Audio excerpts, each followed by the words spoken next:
Haka santarik ubanay nailar arjar san ka MDC jong ka narpo constituency ka kong Dewi tongper kalalek yakndo yaki in charge jong ka ratachara infiltration police checkpost nakabanta ban kentu yaki hakaban pekngor yaka jingwan rung ki barjala ki badai ki illegal immigrants ki besha be na Assam haka eviction drive jong ka sorkar Assam. Kakong Dewi kala yoru ban yakran batu second in charge jongkane ka checkpost banya pliu jingmut halor kumno banya trailang nakabantaban wanra ya ka jingsong sngain haka jala kamtam baha ka nikathan kadon ka national highway ka bapinya so ya ka Assam bat Meghalaya nakaliang ka kong tongper kala kuntu jor ya ki batray hangni ban khmi binya ya ki kot kisla jong ki barjala ki bawan bat deiru ban penpai biang ya ki bumdon kot don sla kiban sakhi ba kidai kinong song snong kari India. Nakaliang ka office kila ito ba kila check leng ba ki epic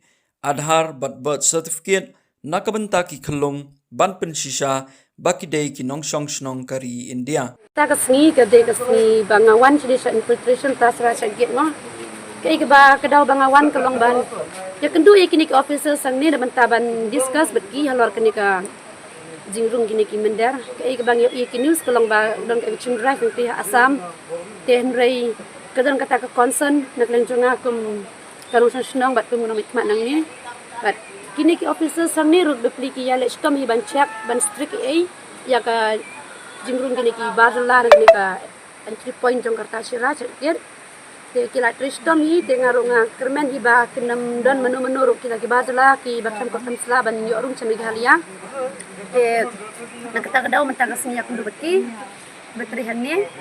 tinga kermen skamba kumba ki tristom kumta kinam yo are kita ki we padi ki barla ban yo rung sini as a representative te tangata concern jong ana marada kadon kajiyo jinyo rung lai dan jong kini ki barla ki ba sha be na din Assam kelong jingma ka bakrau kamtam ka jelat ni ke bamduan ki an ke baklan mo ba kun ka ILP ni kwe ru ina kata daw kenyo sawanang ni ba nakarmas ka ba kay ru kinya be yarti. So I'm thankful to the officers here.